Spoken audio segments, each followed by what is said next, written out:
Az 1960-as évek végén, 70-es évek elején a Fiat szeretett volna egy sportos, ám de olcsó autót a piacra dobni, ez lett a Fiat X1/9.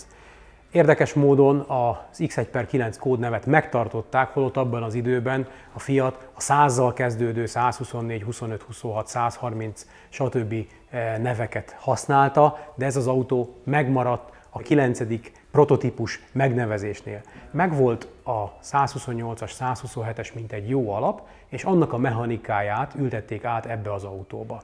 Az egész úgy néz ki, hogy abban az első kerék hajtásláncát átültették az első ülések mögé, és középmotorként került ez beépítésre.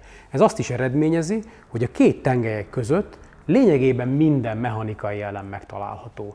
Benne van az üzemanyagtartály, a pótkerék, nyilván a két utas, a motor, a sebességváltó, a nagy tömeget jelentő elemek. Ez rendkívül jó kanyarstabilitást eredményez, nagyon jól fordul az autó, a 4 független McPherson felfüggesztés is segíti ezt, illetve a 4 tárcsafék. Még egyszer 1972-t írunk, amikor ez az autó ebben a formában megjelent, és ezt szánta egy olcsó autónak a Fiat. Ez a példány egy 1005-ös motorral rendelkezik, 4 hengeres, egyvezérműtengelyes, karburátoros motorról van szó. Ennél az autónál egy viszonylag kis helyre zsúfolták be a motort, ami nagyban érezteti is a hatását melegebb napokon, akár a hátsó csomagtartó, akár egy kicsit az utastér is jelentősen át tud melegedni. Korszerű elemeket alkalmaztak, ez azt is jelenti, hogy a tömeg is elég alacsony, és még napjainkban is egy nagyon élvezetes, jól autózható autónak számít a Fiat X1/9-es.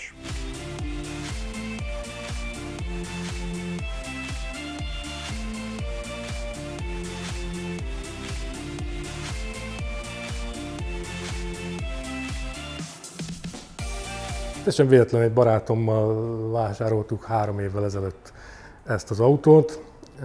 Voltak vele problémák, a belseje le volt lakva, váltóhibás volt. Ő ezt megcsinálta, neki autószervize van, kicserélte a belsejét, váltót kicserélte, majd betolta a sarokba, és ez az autó ott maradt egészen idén nyárig, amikor ugye megbeszéltük, hogy ő kiszáll ebből a projektből, elszámoltunk, csak az enyém az autó.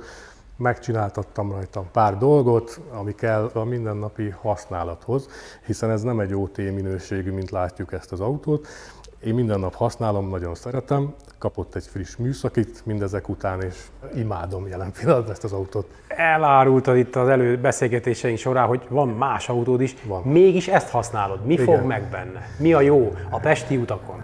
Hát az, hogy pici, ahogy fordul, tehát ezzel én azt gondolom, hogy nem kell gyorsan menni, én ezt szoktam mondani, hogy 80-nal szoktam menni, de azt mindenhol. Tehát ha jön a kanyar, hanem ő tudja, ő befordul, ő megy, megáll egyébként, tehát a fék is nagyon jó. Én ezt a részét imádom, hát a másik részét is egyébként szeretem, hogy nagyon sokan már nem tudják, hogy mi az. Tehát én azt gondolom, hogy a mi generációnk még ismeri ezt az autót, de az utánunk jövő generációk már nem tudják, hogy milyen autó ez, és jönnek oda, hogy úristen, mi ez, és hogy, és stb. Én azt gondolom, hogy ez is egy élvezeti faktor lehet ebben a dologban. Mit tervezel vele? Marad-e ebben az állapotban? Van-e olyan dolog, amit még úgy gondolod módosítani kell ahhoz, hogy még jobban megfeleljen az igényednek? Nem szeretnék már rajta módosítani, kivéve ha műszaki probléma adódik.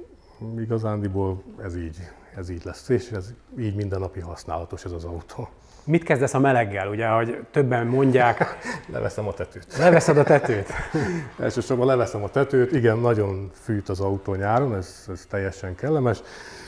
A hátammal nincs probléma, tehát az nem szokott fájni, stb., mert olyan, mint egy szaunába ülnél hosszú távon.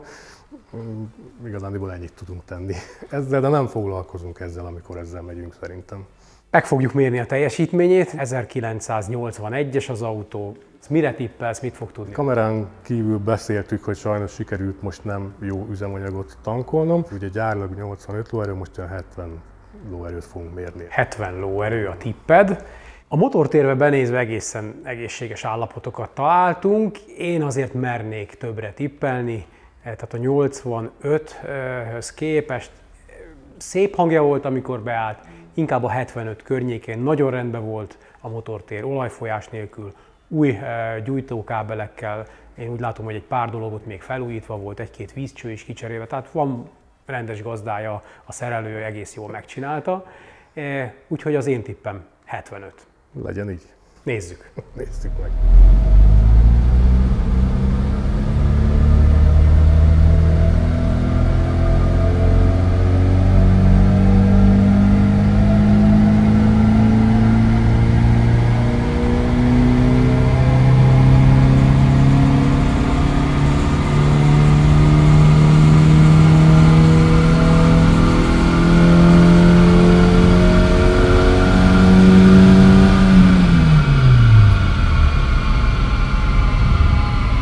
Fiat X1/9 megtörtént a mérés. Ugye egy karburátoros motorról van szó, kéttorkú regiszterkarburátor, itt még nem beszélünk katalizátorról és egyéb károsanyag normáknak való megfelelősségről, de ahogy elindult a mérés, lehetett érezni, hogy azért van erő ebben a motorban. Ha megnézzük a teljesítmény görbét, akkor nem tudtunk nagyon korán kezdeni, de azért 2005-től már értékelhető eredményeket látunk, és egy alulról nyomatékos, egyvezérműtengelyes, igazából csak fordulatszámra hangolt motort kapunk, ahol van egy kis visszaesés úgy 4500 környékén, majd pedig eljutunk a teljesítmény csúcshoz, ami 5430-nál ébred, és 70,5 lóerő. A gyári teljesítményérték az 85 lóerő, attól bizony jelentősen lemaradtunk, ha itt nem csak az abszolút értéket nézzük, hanem a százalékokat, akkor ez már valóban érezhető. Ami feltűnhet a görbéből, és az előzetes elemzésünk is azt mutatja, hogy meglepően nagy a vonó ellenállás, magyarul a kerekeknek az összetartása, a kerék geometriája, és itt nyilván a hajtott kerékről beszélünk, a hátsó tengelyről, az talán nem optimális, és képződik veszteség. Magyarul a motor teljesítménye nem az autó hajtására fordítódik nagymértékben, hanem a csúszás, a kerekeknek a csúszásának a dotálására. Úgyhogy egy egész tanulságos mérés volt, nagyon jó értékeket kaptunk. Mit gondol erről a tulajdonos? Én ezzel a 70 lóerős autóval maximálisan elégedett vagyok, és ebből látszik szerintem, hogy minden nap járok az autóval, mert nagyjából azért tudom már, hogy egy picit rosszabb üzemanyaggal, picit gyengébb, mint kellene, mert szerintem meg lett volna a 75 lóerő, amit te tippeltél, de sajnos nem jól készültem, pedig megírtátok, hogy készüljek jól. Azt gondolom, hogy nem csak én látom, de talán a kamerán is átjön, hogy milyen mosollyal vagy itt az autóval, igen. És hogy beszélsz az autóról, gratulálok. Ez egyértelműen azt jelenti, hogy akár 70 lóerővel is nagyon élvezeteseket lehet autózni, és óvatosan, ahogy említetted te is, 80-nal, de azt mindenhol. Úgyhogy ez egy nagyon kellemes mérés volt, egy nagyon jó kis sportos autót láthattunk az epizódunkban. A Total Car erőmérő következő epizódjában ezt a Warburgot fogjuk megmérni, egy 1990-es, 4 ütemű Volkswagen motoros autót.